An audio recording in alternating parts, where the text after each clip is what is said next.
Wow, that was weird. Okay. Hey everybody, welcome to episode 6 of This Old Knit. I'm your host Nina, otherwise known as Ine on Ravelry, and I haven't mentioned it, I don't think, before, but I'm also on Pinterest with the same name, and I do have a blog called thisoldknit.blogspot.com, and you can find my Ravelry group at This Old Knit.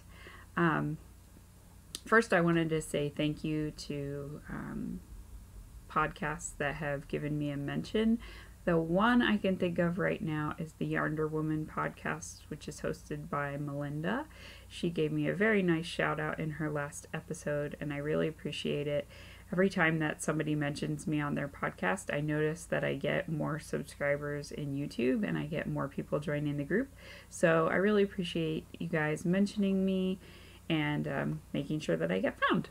So anyway, a little caveat for this episode. My aunt is back in the hospital.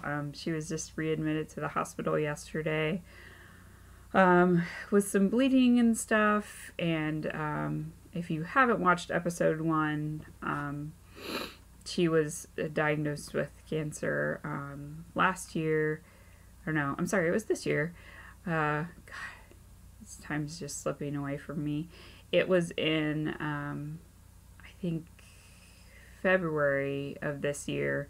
So, she's been doing okay. And Aunt Lynn, hi, if you're watching, we're thinking of you, and we really missed seeing you at lunch today. But hopefully you enjoy the leftovers that Mom took for you. We were very sad that you didn't get to meet Joshua. So anyway, if I seem a bit distracted, that's what's going on. I was planning on writing out show notes and what I was going to talk about, but I'm just going to fly by the seat of my pants because Joshua's asleep. This is probably the only chance that I'll get to film today, and tomorrow now we'll have to go and run our errands that we usually do to get ready for the week, because we went and did lunch today with my mom. So anyway, I'm going to try to talk louder because my husband watches the podcast and he said, this is really weird. Like, you're being very, very quiet. That's not like you at all. I am probably the quietest in our family, but that's not saying much. We're a pretty noisy bunch. So I'm regularly accused of not having an inside voice, and I am quieter than my husband, my daughter, or obviously my baby. He can really scream his little head off when he wants to, but he's a good baby. He doesn't most of the time. I'm actually going to take a drink and apologize up front for the sniffles. We're starting to get into allergy season for me, so I'm allergic to tree pollen, and we have a cottonwood on our property. Gosh, I don't remember if I've talked about this or not. If I have, skip this part. Seat of the pants. We have a cottonwood, very large cottonwood. It's probably twice the height of our house, and it's been there for a really long time. And everybody that I talk to about the fact that I'm allergic to the cottonwood says, you should cut it down, you should cut it down. I'm like, that seems like just a ridiculous act. The incredible hubris that it would take for me to go, I'm sorry, 100-year-old tree, but I'm allergic to you. Screw you, I'm going to cut you down. Not going to do that. So we come to a détente at the end of the season, and we're fine until the next spring. And it is really beautiful, even though I only get to observe it from in the house. It releases all of these like really feathery, beautiful seeds.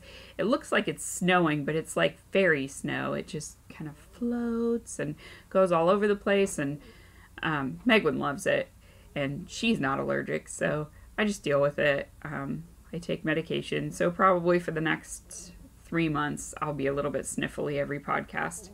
There's a plonk right here, so you'll probably see his ear very soon. He's tentatively climbing onto my lap. I'm just going to put him there. Let's make it happen. So it's pretty sunny, as you can see from the glare on my glasses. And I had on my shawl, but it was blowing out the camera colors even more, and my hair looked like it was black, which it's not. It's kind of a little lightish sandy brown. So the colors were really messed up on my camera. So yeah, it was this one, which you guys have seen before, but for some reason when I put it on, it is not that orange. It's kind of a pumpkin orange, but it's not bright orange like that. So anyway, I was gonna wear it because I'm up in the playroom and it's a little bit chilly up here, but I won't, just to keep you all from seeing ridiculous orange the entire episode. So anyway, it's a knitting podcast, so let's dive into some knitting. So what have I been working on this week? If you'll recall that I said I was going to wind up the Little Bunny Fufu yarn to make a mommy for the small fingering weight one that I had made. Yeah, this is how far I got with that plan. Like nowhere. Yeah, that didn't happen this week. That's fine. As I've said, a lot has happened. I've been super, super, super busy at work. I'm down 2 people on my team, and one of the other people can't do everything that needs to be done, so it's basically been like me and one other person trying to do the job of 5 people. It's been really stressful, but it's fine. You know, we'll get through it, and we'll be fine. It'll be fine. So, let's see, where did I put it? The main thing that I've been working on is the hat for my aunt, because obviously I want to try to finish it as quickly as I can, because I want her to be able to use it before it's not cold anymore. And it's starting to get warmer. Today, though, it was very sunny, and it made you think it was nice outside, but then when we went outside to go to lunch, it was cold. Like the wind was blowing, and it said it was, I think, like 36 or 37 degrees Fahrenheit, but it felt like 27 is what it said, so wind chill. Anyway, not warm, but it is a little bit warmer now, and Megwin is actually outside playing in the backyard right now, which I love. She just goes out there and just plays and plays and plays. She gets buckets of water, she digs in the dirt, she picks up worms. Yeah, she has a great time out there. So anyway, I finished the seed motif. Oh good, it's gonna show you the color if I hold it up. So there's 3 kind of shoots that are coming out of the ground. This is the seedling hat by Alana Dacos. It's got ribbing on the bottom, and then it's all reverse stockinette for the remainder. And I'm actually on the decreases, the crown decreases now, so I'll put it on my head and it'll look ridiculous and you can all get a good laugh. I need some more leader there for that. Okay. So it's basically supposed to be like a slouchy beanie. So it'll go on like that, and then this will kind of go down, and I think once it's blocked, like, it's gonna be just the perfect size. So I really like it. I think it turned out very nice, or it's turning out very nice. I don't get to count it as an FO yet. But yeah, now it's just purl, purl, purl, and do decreases until I get to the end, and I'm done. So the yarn that I'm using is Madeline Tosh Vintage in the Cousteau colorway, which my aunt said she likes a lot. And I'm knitting it on my Addy Click lace longs. And I love the cable on these. I'm not usually a magic looper, but for quickness, I was running out the door when I started this. I wanted to cast it on like during my lunch break, so I just grabbed the tips and the longest cord that I had in my set, and I was like, well, I can at least magic loop and do the ribbing, and I've just continued just because it was easier than switching it to a new needle. And that is basically all I've worked on for the last week. I did a little bit on my blanket, and I did that when I went volunteering. So my work has a couple times a year days where we all go out and volunteer at different places in the community. So I did 2 volunteering things. I did one last week, and then I did one this week on Monday. So last week on Friday, I volunteered at the Mid-Ohio Food Bank. So what they do is, they collect donations, money, etc., and distribute it to the needy in the Mid-Ohio community, just like it sounds. The one thing that I like about that organization is they also have quite a lot of classes. So people could go in and take free classes on like gardening, on nutrition, budgeting, cooking, lots of different stuff. And they get not only donations from private individuals, but they also get a lot of donations from businesses. So I don't know, I'm trying to think. Not everybody internationally would know this, but like Kroger, for example, is one of the larger grocery stores that we have. So if they have items that are starting to age but are still perfectly fine as far as the expiration date, they would just pull those from their shelves and put new product on, and then they would take all of that stuff that they pulled from their shelves and they donate it. So what we did when I was volunteering was we went through all of those items. So everything that had been donated by kind of larger groceries or smaller groceries like that. And we were just checking for freshness date, expiration date. If it was medicine, which we did get quite a lot of medicine, then it couldn't be, it had to be like several months before the expiration date. And then you just wipe everything down and put it on the conveyor so that they can box it up and give it to families who need it.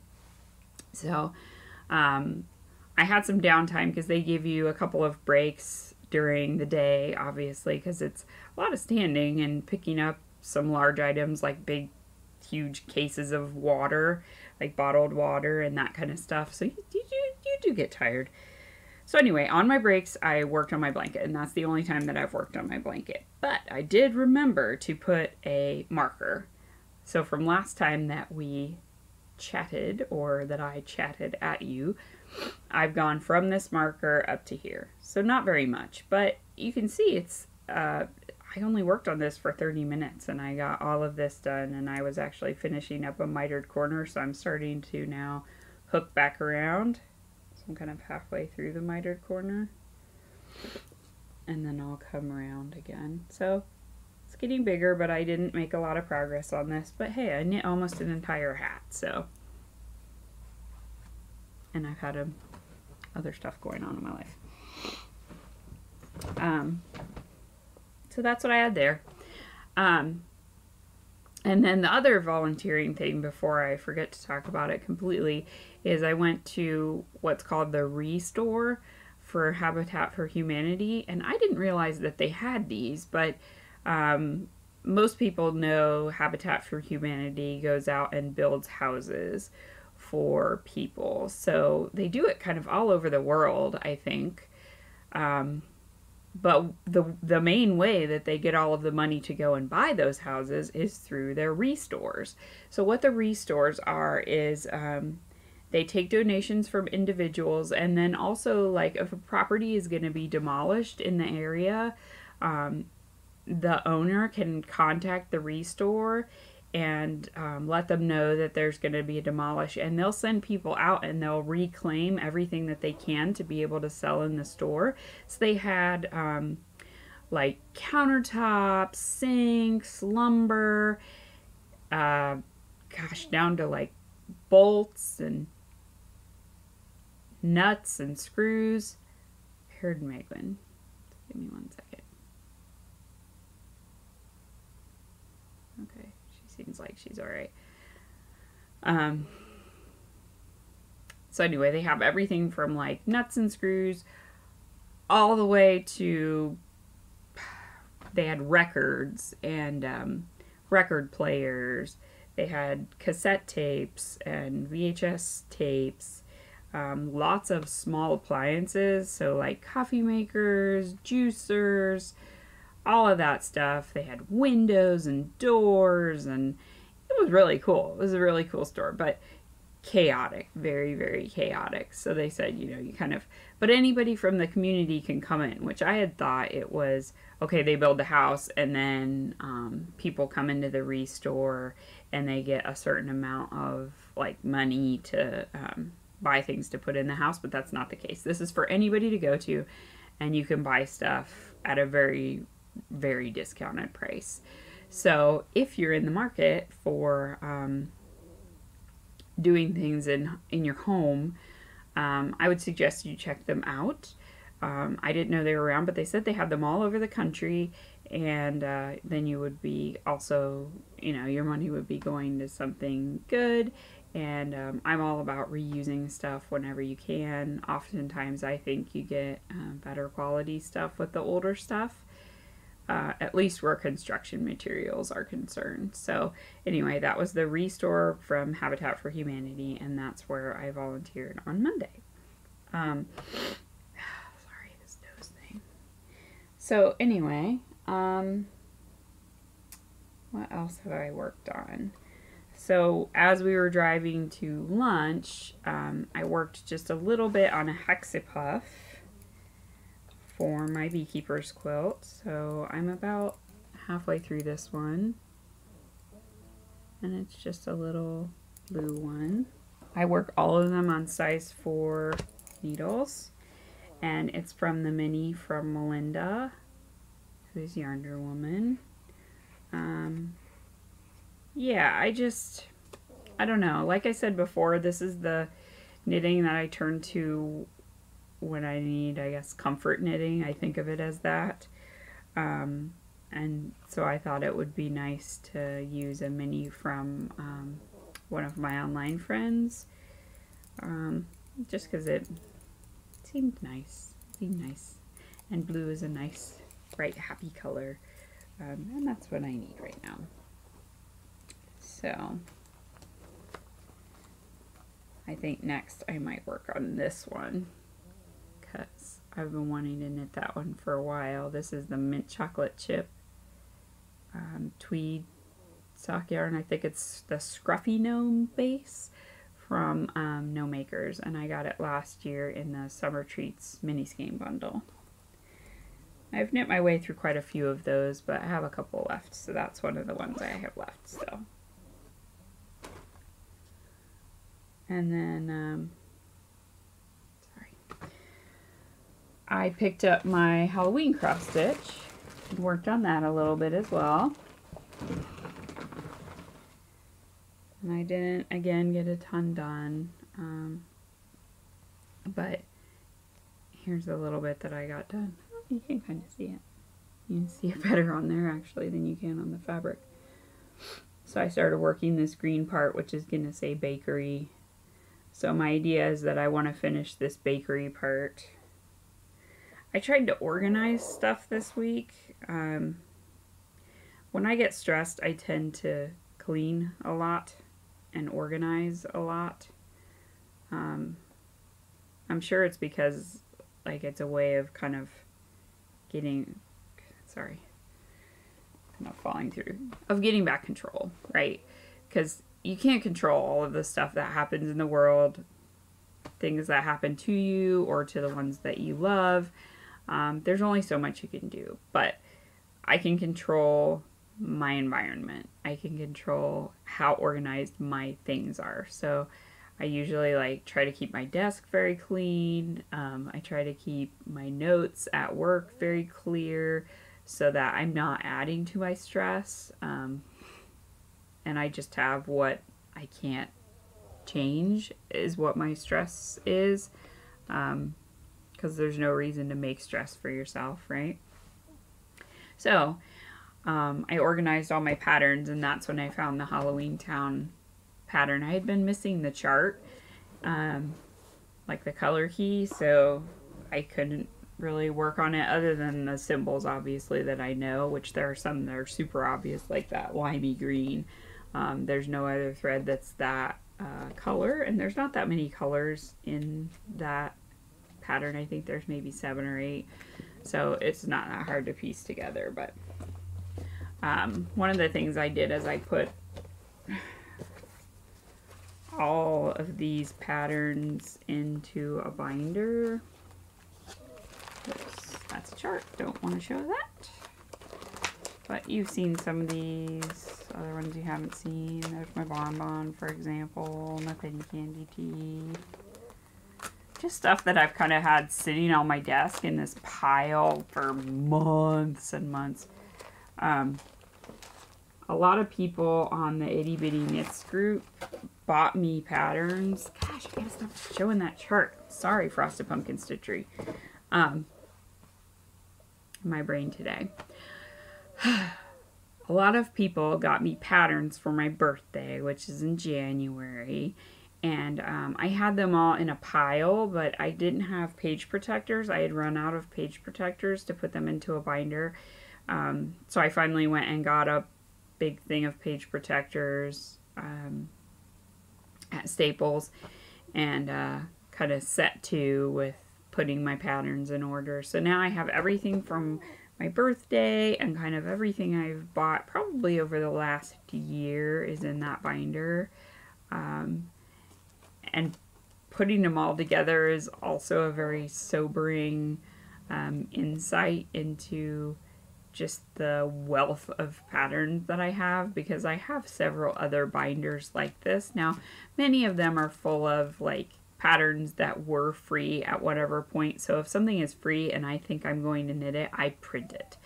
That comes from like years ago when I was knitting early on. If any of you remember the site Magnets, I went through and printed a bunch of stuff because at that point tablets weren't really around. So the only way to do it was to print stuff. And I was so glad that I did, because that site went under and they took a lot of stuff down. And actually a lot of the designers did not get back their property rights to the patterns. So they never got reposted. So if you didn't have them, you were just out of luck. You weren't going to get to knit that thing. So ever since then, that was kind of the kick in the pants to me to print it if it's free and you see it and you like it and the designer's offering it. Obviously, don't make copies of stuff that you need to pay for. I don't do that. But if it's free and I think I'll knit it, I do print it and I put it into a binder, and I have a binder for each kind of type of thing, if you will. So I have a binder that's just sock patterns, for example. I have a binder that's just baby and child items. I have a binder that's just sweaters. And then I also have been more recently keeping binders of like patterns I got as gifts. So my patterns that I got 2 years ago for my birthday, I'm keeping in one small binder. It's not this size. It's actually like maybe that thick. Of a binder. And then I also write on the top of them who gifted it to me and the date, so that then when I actually finally knit that item, I go back and ear burn that person and link them to my project, and I thank them again for gifting me the pattern and kind of show them that I did eventually get around to knitting it, and that I, or whoever the recipient is enjoying the item. I just think that's really nice, and if I gifted something to somebody else, I would really love that. I always love to see what people make, either with yarn that I give them or with a pattern that I give them. It just kind of gives you that extra good feeling that not only did you give somebody something and surprise them, but they also really loved it and then went on to make something that they get to enjoy for even longer. So I'm kind of rambling today. Sorry. Oh, I know the other thing I knit and why I didn't get a lot done. So my socks. I showed them to you last time, and if you'll recall, they had a heel on them, right? They don't have a heel on them now. And the reason for that is that I didn't listen to the little voice in my head. So I knit them, and I hadn't knit a pair of socks for me for a while. I've been knitting a couple for my husband, and his feet are obviously a ton larger than mine. I'm going to tilt my camera real quick here. Okay, so his feet are obviously a lot larger than mine are, and so I was knitting on the leg, and I was like, wow, this leg seems really short. It seems really short. And I had on a pair of socks, and I kind of laid it against it, and I was like, no, it looks fine. I think it's just that I'm weirded out by having knit 2 pair of large socks in a row, and now seeing my tiny socks, I'm thinking that they're not big enough, and they really are. So I started doing the heel. Did the heel turn, started doing the gusset. I was like, you know what? They still seem really short. I'm going to try them on. I tried them on. I did not like how short the leg was. I mean, I like to have a little bit longer of a leg, and they weren't there. They weren't as long as I wanted. And so, note to self, listen to the little voice in your head because it knows what it's talking about most of the time. Just the knitting voice in your head. If there's other voices in your head, probably shouldn't listen to them. Anyway, so I just ripped it out. I ripped it back all the way to the leg, and I started doing more repeats of the chart. So I think I'm probably going to do maybe one more full repeat, and then that'll have the leg length that I want. So this again is the Zigzagular Sock Pattern by Susie White, who's Prairie Girl Susie. She hosts the podcast Prairie Girls Knit and Spin, and it is in the Patons Kroy Meadow Stripes, which looks sort of blown out, but on the last podcast it looked a little bit more true to colors. This is a little washed out, but it's very pretty lime green, grass green, turquoise, cyan, pink, and kind of a watermelon red. So it's pretty, and you can see all of this that's wrapped around here is all the stuff that I ripped back. So I sort of just set them to the side for a day or two so that I could get over the fact that I just undid like lots of work. So anyway, no FOs for this week. Lots of whips, but I've only really worked on the hat. So I expect to have the hat done probably by the end of this weekend, and I'll wash it and block it, and then if I don't get to show it next podcast, I'll at least make sure I take photos, and maybe I could figure out how to insert a photo into the podcast, because it shouldn't be that hard, right? I'm sure I can figure it out.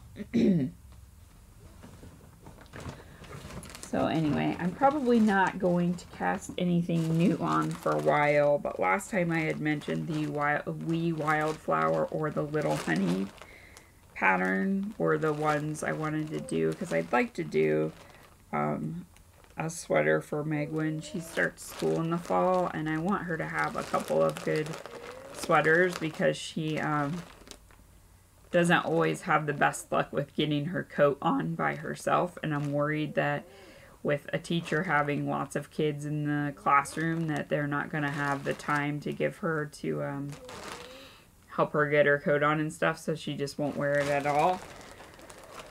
So I want to make sure she has a couple sweaters for fall, and then once we get into winter, hopefully she'll have got the knack of just jamming her arms into the jacket. She doesn't like to have her sleeves kind of bunched up, so she likes to hold on to her sleeves and then just put her arm through, but she can't do that unless somebody else is holding her coat for her.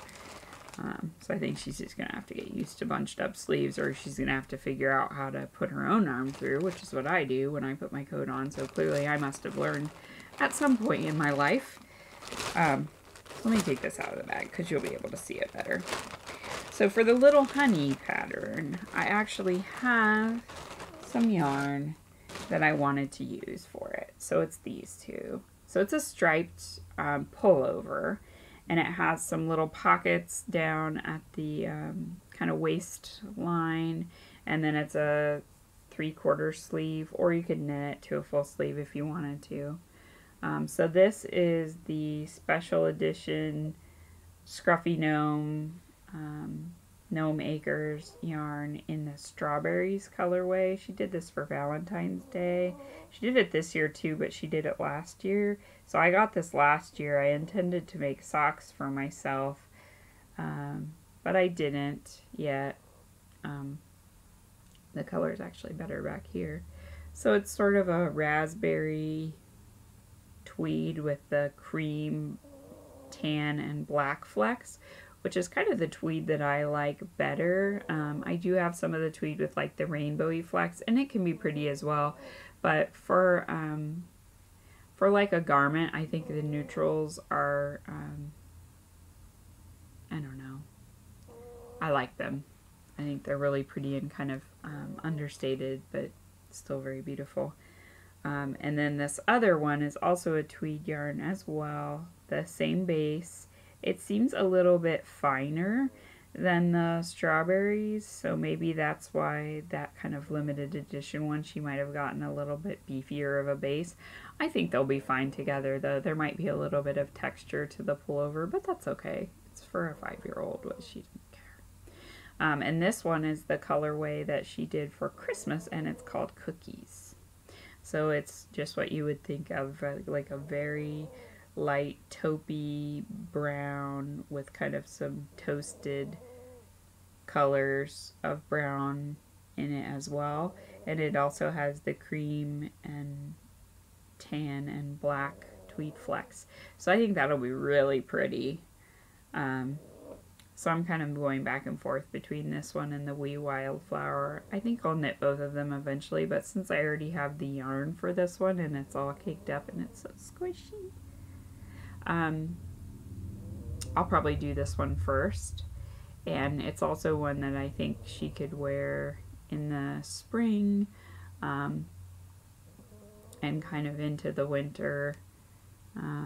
And the Wee Wildflower is more of like wearing over something, but this one's a pullover, so you should wear it by itself. I've had that in my bag to share a couple of times, and I never did. I just talk and forget that it's there, and then I look down when I'm done and realize, oh, oops, I didn't show that. And I think I also remembered to bring up Amanda's business card for Gnome Acres. I did. This one I got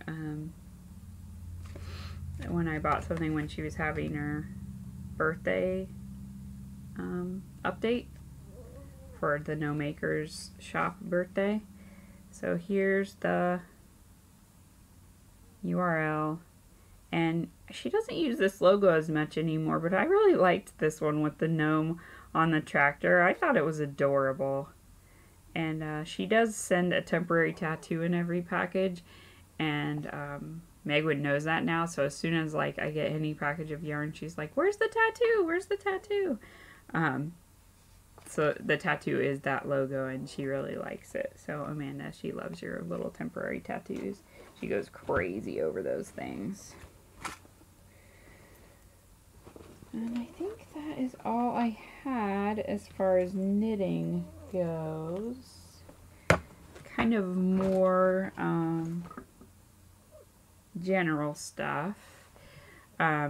It's starting, as I said, to be spring weather, and I'm super happy about that.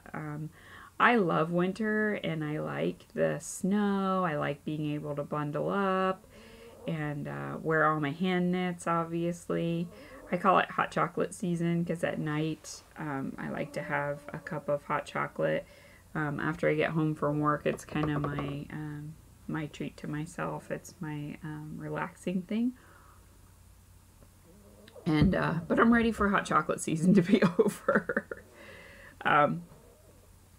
So I'm glad that it's spring. I'm ready for it to be sunny outside. We're very excited for camping. That's usually what we do for our family vacations. We try to go at least once a month. We just do long weekends at this point because Joshua is still pretty young. So an extended road trip is kind of hard for him. He's ready to get out of the car by the time we get to the campgrounds that we go to. The furthest away that we've been takes about an hour and 45 minutes maybe to get to. So not too long. That's not too bad of a car ride. So we're looking forward to that. I think maybe we'll try to go at the end of April. We'll see how the weather is. It's supposed to keep getting nice. I don't think we'll get any more snow. Fingers crossed.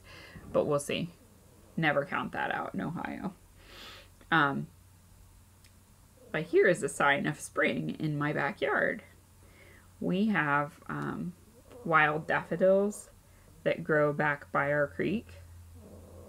And Megwin surprised me with these yesterday when I came home from work. She had them on my desk. That's so sweet. She's a very thoughtful little child. And I love that she just enjoys the beauty of nature, that she gets it. And, you know, she stops and says, look at that, isn't that beautiful? And I think my husband and I both do that as well, that we try to instill that in her. And I love that when you actually see the signs that what you're trying to teach your children is working, it's just really rewarding. So yesterday, my husband said that when they got home, they ran a couple of errands while I was at work. And when they got home, they were pulling into the driveway, and he said that he saw like a falcon or a hawk. He's not as familiar with the birds around here because he's not originally from this area, so he kind of grew up with different wild birds. But we've had a red-tailed hawk that showed up many times in our backyard, so it was kind of chasing a wren. He said a very small bird, so the smallest birds that we have in our backyard are wrens. And it was in like the dive, like the kill dive. And the wren managed to get underneath of a bush that the hawk couldn't get inside of. So he said it just sat there like right in front of the car on this bush and was just looking down at the wren, and it stayed under there for a while and it finally took off. And he said they were both just enraptured by just watching the hawk and stuff. So he called me to tell me about it. I always like hearing about those kinds of things and knowing what they're doing during the day when I can't be with them. So yeah, that was fun. And let's see. My other big news is last weekend I became an auntie again. Yay! So my sister-in-law had her second baby, who's a little boy. So now all of my husband and his two sisters that are old enough to have children. He has 3 sisters, but one is, I think, 15 or 16. Obviously, she's not married and doesn't have any children yet.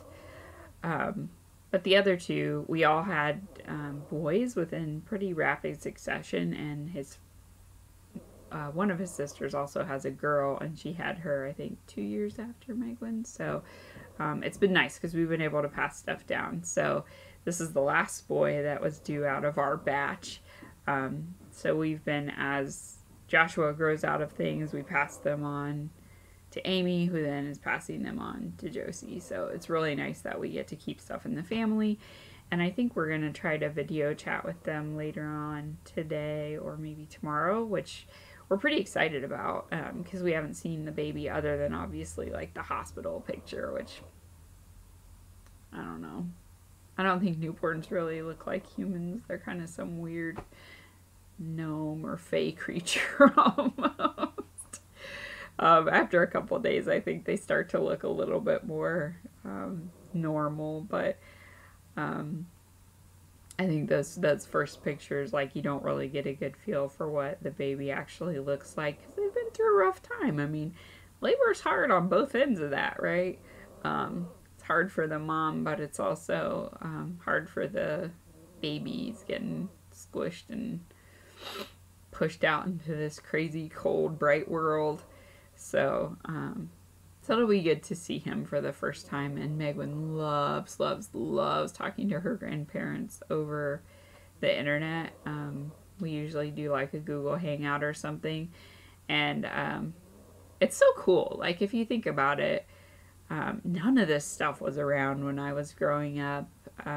When I was in high school, I got a Commodore 64 computer, and we had a Brother word processor. So if that gives you an idea of where I fall in the dating of technology, I turned in college homework on a 3.5 floppy disk. So it's just amazing the things that we have today. I mean, right now I'm looking at, a webcam that I'm going to go and put out a podcast that people are going to see all over the world. So it's great that we still get to be in touch with our family in California, and that even though we can't travel there very often because it's pretty expensive, we just can't swing that in our budget. But we still get to be, we still get to have FaceTime with them and actually see them. And I appreciate that, even though I decry technology sometimes. That's one of the nice uses of it. So I'm glad that we have that for the children, and that they still get to grow up seeing that side of the family and knowing them. And they do come out to visit like once a year at least, sometimes twice a year. My father-in-law actually travels quite a bit for his job, so whenever he's out kind of this way, like Michigan or Illinois or anything like that, he tries to at least stop over for a night. So that's been really nice, because then Megwin gets some time to play with him and hang out with him a bit, and she loves that. She talks about it all the time. So she gets to see my family, obviously, because all my family is around here. But I'm glad that she also gets to see my husband's family as well. So, long-winded segue aside, most of this is non-knitting related content, so I apologize if you're not particularly interested in non-knitting related content. I don't know, I have a lot on the knitting end this week. And the last thing that I wanted to share is Jessica, who's Jane BG 1923, mentioned my Starbucks mugs, and she said I should make it a regular part on my podcast for what I'm drinking out of and what I am drinking. So I wanted to share what I'm drinking out of today, which is my New York mug. I particularly picked this one out of the cabinet this morning because it has yellow inside, kind of a bright sunny yellow, and yellow is my favorite color. I think it's just really happy and pretty and bright, and I love it. It doesn't really love me back. I can't, when I wear it, I look a little bit sick, but I don't care. I think it's beautiful. So I use it a lot for accents. This room is actually a kind of soft butter yellow. You can't really tell because the colors are blown out, but I really like yellow, so I like this mug, and it was making me feel happy this morning. And then inside of it, I am drinking the, I'm going to mispronounce, I think it's Feige. It's spelled like the word beige. It's Feige, from King's Crown. This was one of the teas that I got in my favorite things swap. Shoot, that was what I forgot to bring up. I got another little package from somebody on Ravelry, and I wanted to share it, so I'll share it next time. We've eaten a lot of the sweets out of it already, but I'll share it next time. So anyway, it's my New York mug. It's a Starbucks mug from the You Are Here collection. I am actually on the hunt for the two that I really, really want, which are really, really hard to get, is the Niagara Falls and the Hamptons. I don't know anybody who goes to the Hamptons, but if any of you go to the Hamptons, either on vacation or you go there to visit family or something like that, let me know. If you would be willing to pick up a mug for me, I would be happy to pay you back through PayPal, or I've actually also exchanged patterns of equivalent value. You can just send me a PM on Ravelry, and we can work it out what you'd like to do. But yeah, those are the two that I really want, are Niagara Falls and the Hamptons. The Hamptons one is just so cute, and it has this little kite. It's so sweet. Jenna on Retro Lemon Studio has that one, and I saw it on her podcast, and it's adorable. I think she has the Niagara Falls too. But Jessica has been trying to get her mom to get it, and she said every time her mom goes, it's regularly out. They're on the Canadian side of Niagara Falls. But yeah, they said it's like almost always sold out. I bet it's like a huge tourist thing. Like, that would be a really easy souvenir to get if you went to Niagara Falls. So I could imagine why they're always sold out. But this tea is really good. I have no idea what's in it. The label was all in German. But it's tasty. It tastes like maybe some chamomile. That's the only flavor I can really discern right away. But yeah, I don't know what it is, but it's good. So I guess it doesn't matter then, does it? That's all that matters, is that it's delicious. And I had a little lotion, haha, it's under Plunk, that I've been forgetting to mention, and I wanted to make sure I did, because I've actually got to use it more now. So this is my Tuft Woolens Vanilla Almond Hand and Body Bar, and it's in kind of a small little roll-up dispenser. And Martha did a special custom listing for me for this. So if she doesn't have them in the shop, please do contact her and ask her if she's going to be making some in the near future, and she'll set one aside for you. But they're really great. So it's just like a solid lotion, which I've used Lolo bars before from the Barmaids, and I like those as well, but this one's actually a little bit neater, I think, because I don't always want to put it on the palms of my hands. Usually, like, it's better if you just put it on the backs of your hands, and then as you're rubbing it in, you're obviously going to get it on the palms of your hands, but you don't then have as much on there. So I really appreciate this dispensing system for it. Yeah, and you just put a little bit on, it rubs all the way in, and if you like her sock soaps, this smells exactly like her sock soap. So this one and the Black Orchid are actually my two favorite scents that she does, and I have tons of her stuff. I think I'm using the Citrus Ginger sock soap right now. I'm working my way through that one, and then I have one of the Refresh ones.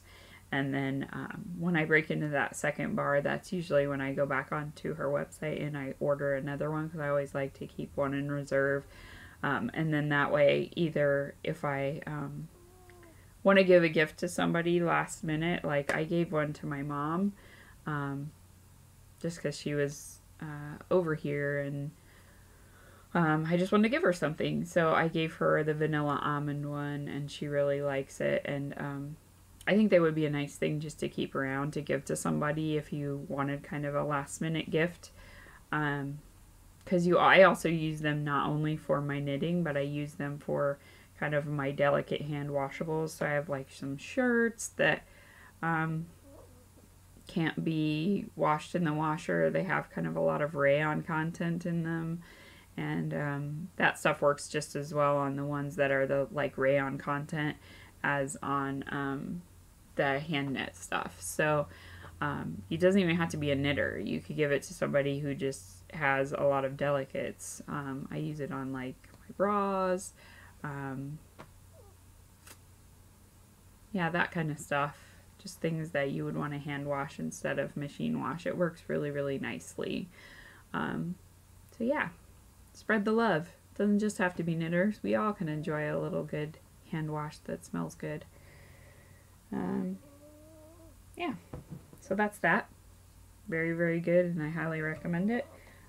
From Martha at Tuft Woolens. And the last thing, and I'm kind of rambling here, so I will leave you after this. Yellow again. Ha ha ha. See? It is my favorite color.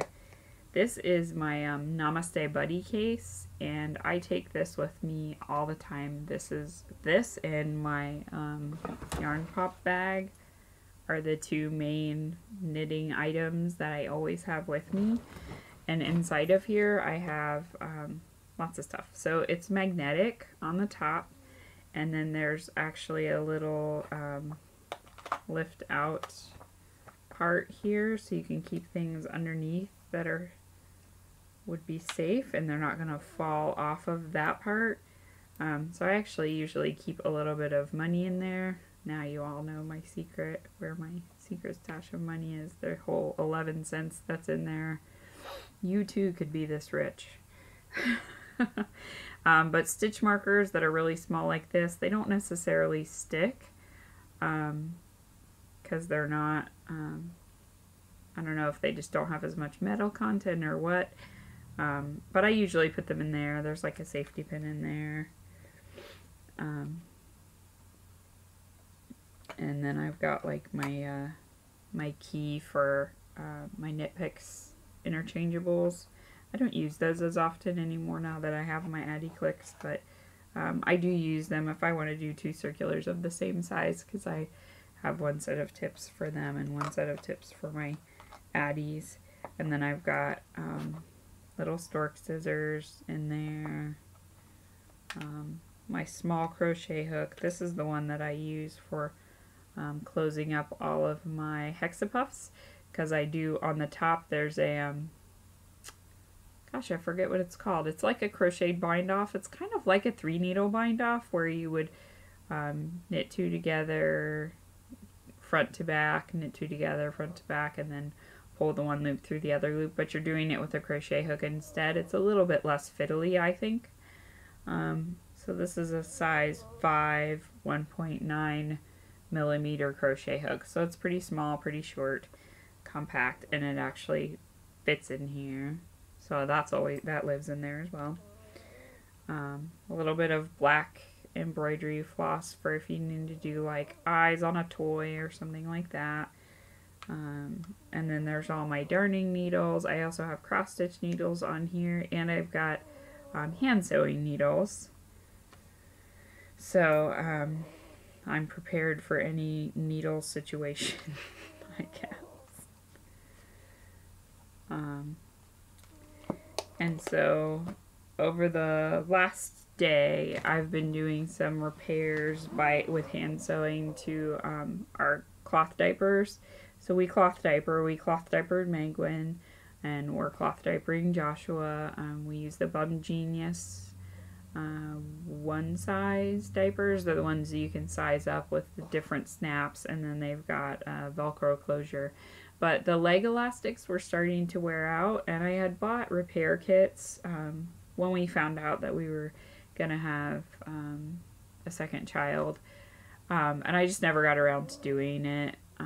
So I started finally doing those, and it's pretty fiddly, just because you have to cut each little area that has the leg things in it open. You gotta cut out the old elastic, pull it through, sew the new elastic onto the stub of elastic because you don't want to sew through the waterproof shell, and then guide it through with a safety pin, sew it at the other end, and then sew both of the cuts that you made closed again, and do that on both legs.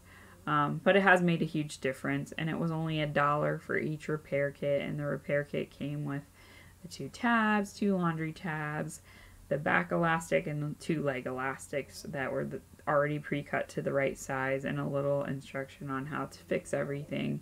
So very reasonably priced. So if you do cloth diaper, you can get repair kits, and they're very reasonable, and it seems to be working. So that's probably what I'm going to be doing with the rest of my day. I probably won't get to knit a whole lot because I want to get at least a couple more done. I've only finished 3, and I probably spent a good hour to an hour and a half doing those 3 just because I kept getting interrupted. I'm not a very fast hand sewer to start with, and I really wanted to make sure that it wasn't going to come off, because obviously that's an area that's going to get a lot of stress, because the baby is moving and crawling and doing all this stuff, and like that area has to stay, and that elastic needs to stay put. So I really was reinforcing like triple and then double reinforcing the closure of the slit. So yeah, it just took a while. So anyway, that's the boring stuff I'm going to be doing with the rest of the day. But I'll be uploading this episode, and I have a lot of episodes to look forward to. I think Bakery Bears put out an episode. I've been catching up on the Junk Yarn podcast. I just finished watching the Yarngasm podcast this morning, so that was what got me through my other diapers. Yeah, and I'm just waiting to hear more news about what's going on with my aunt. So hopefully I'll know something soon, and we're all crossing our fingers that it's not anything like a major complication, that it's maybe just some reaction to the treatment or something like that, because she is doing chemo and radiation treatment. So yeah, that's never easy on your body at the best of times. But they said she is responding well to that, so we're just hoping that things go as well as they possibly can. But anyway, I appreciate all of you watching. Have a great week, and I hope you get to enjoy some sun wherever you are, some nice temperatures, and some knitting and time with your family or friends. And I will talk to you next week. Feel free to post any questions that you have or comments in the Ravelry threads, and I will put up show notes and links to everything that I talked about in the This Old Knit group in the thread that I make for episode 6. So thanks again, and I will talk to you next week. Bye-bye.